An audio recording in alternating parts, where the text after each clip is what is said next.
Europe 1, 6h46, il est l'heure d'ouvrir le kiosque d'Europe 1, Thomas Soto.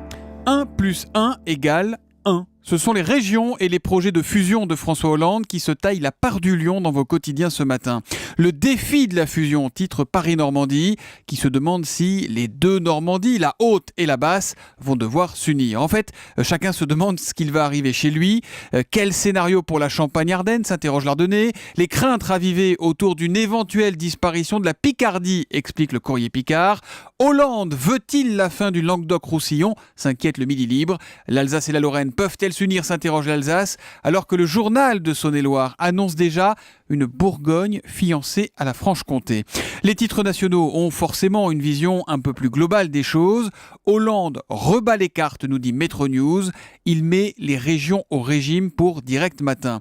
Il y a beaucoup de questions sur la façon dont tout cela pourrait se faire. Et il y en a une qui sait comment ça va se passer. C'est Caroline Roux et elle nous racontera tout ça à 7h25 dans l'info politique sur Europe 1. Et dans le Figaro, on ne parle pas région, mais on parle ville. Avec Julie, une mauvaise nouvelle pour Paris, puisque notre capitale ne serait plus la ville la plus visitée du monde, détrônée par Londres. Londres qui a attiré l'an dernier plus de 16 millions de touristes. Et c'est visiblement, nous explique le Figaro, l'effet Jeux Olympiques qui se prolonge. Pour vous donner une idée de la richesse que ça représente, le West End, quartier du shopping, des restaurants et des théâtres, pèse aujourd'hui économiquement davantage que la City et plus que tout le secteur agricole britannique. Autre chose, et la Libé se singularise en mettant à la une Abdelhakim Dekar. Oui, vous vous souvenez d'Abdelhakim Dekar, c'est celui que l'on avait surnommé le tireur de Libération. Emprisonné depuis 2 mois à Fleury-Mérogis, l'enquête, écrit Libé, se heurte à son amnésie délirante. Je ne me rappelle absolument de rien. Pour moi, c'est surréaliste ce que vous me racontez. Voilà ce que répond Dekar aux enquêteurs qui lui rappellent tout simplement les faits. Il interpelle également un juge qui tente de le faire parler.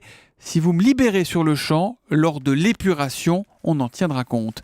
Libé qui nous donne aussi quelques nouvelles de son photographe, grièvement blessé par Dekar. César a subi une ablation de la rate. Il va plutôt bien et se remet tout doucement, confie son père.